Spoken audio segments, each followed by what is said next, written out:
L'abattage des arbres réalisé il y a quelques mois met en lumière les vestiges du camp du Bon-Saint-Jean. Mais ces travaux mettent aussi le feu aux poudres, car ces coupes à blanc sont les prémices d'une reconversion du site qui ne passe pas aux yeux de tout le monde. L'éolienne qui pose problème, c'est celle-là, parce que le château d'eau est là.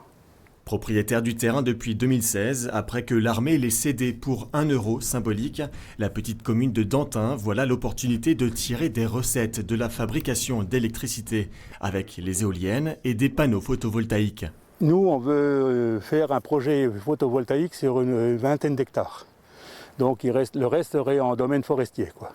Les bâtiments seront détruits et on conserverait quelques bâtiments tout au nord pour le devoir de mémoire. De 1941 à 1944, la Moselle, annexée à l'Allemagne, voit affluer des milliers de prisonniers de guerre et travailleurs forcés. 300 000 prisonniers d'Europe de l'Est, notamment des Ukrainiens, transitent ici par le Bon-Saint-Jean. 23 000 hommes périront dans ce camp de travail. Pour transmettre ce pan de l'histoire méconnue, l'association franco-ukrainienne se mobilise. Un chemin pédagogique est créé. Il mène à la stèle inaugurée en 2012. En arrière-plan, les premiers vestiges sont visibles. Là, on se trouve sur la cité des sous-officiers. Et c'est une cité que l'on peut voir à partir du monument qui se situe derrière vous. Et donc, on est en train de se battre pour préserver ces bâtiments-là parce qu'ils sont encore, on peut dire, sains par rapport aux autres. Ça restera toujours dangereux. Laissés aux quatre vents, les bâtiments se dégradent et menacent de s'effondrer. Pour l'association, il est nécessaire de conserver des vestiges du camp.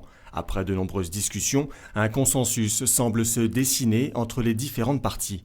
On était prêt à accepter, si vous voulez, un parc photovoltaïque, mais sur des blocs en béton, pour ne même pas creuser le sol et que ces blocs en béton, dans 20-30 ans, puissent être enlevés sans qu'on nuise au sol, sans qu'on touche. Ce lieu de mémoire et ce site que je classe un peu de futuriste se respecteraient. Ils seraient là, ils se supporteraient et ils ne se nuiraient pas.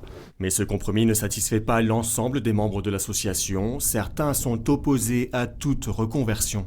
Nous sommes ici sur un terrain sacré, c'est un sanctuaire.